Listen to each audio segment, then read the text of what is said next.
Nathalie Arthaud, bonjour. Merci d'être avec nous cet après-midi. Vous êtes candidate de Lutte ouvrière à la présidentielle.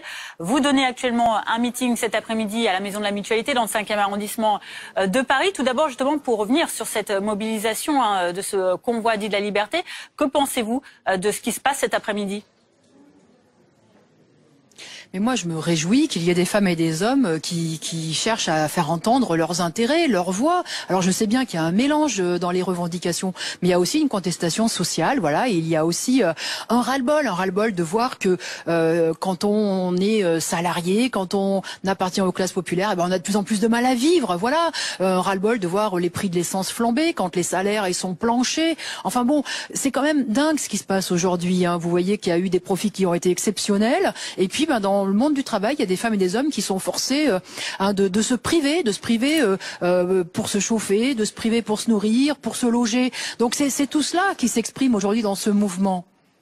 Et parmi les revendications, Nathalie Arthaud, il y a le pouvoir d'achat qui revient. C'est une des priorités de votre programme ?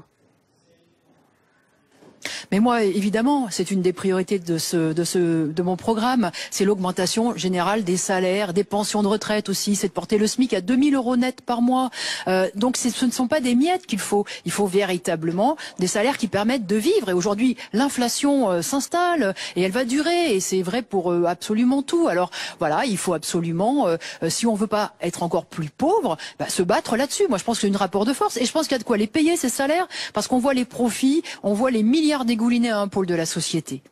Alors, parmi également les manifestants cet après-midi dans la capitale, et notamment parmi ce convoi dit de la liberté, il y a aussi des opposants à la politique d'Emmanuel Macron à la fin de son mandat.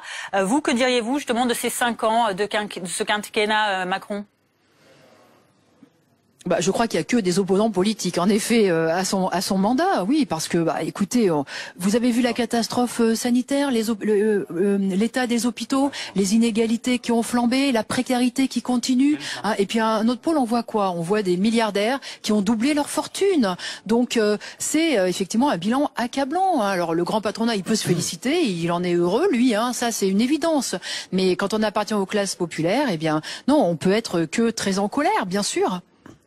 Merci beaucoup Nathalie Arthaud d'avoir été avec nous en direct sur BFM TV cet après-midi, notamment donc pour évoquer cette actualité du jour, également bien sûr cette campagne présidentielle.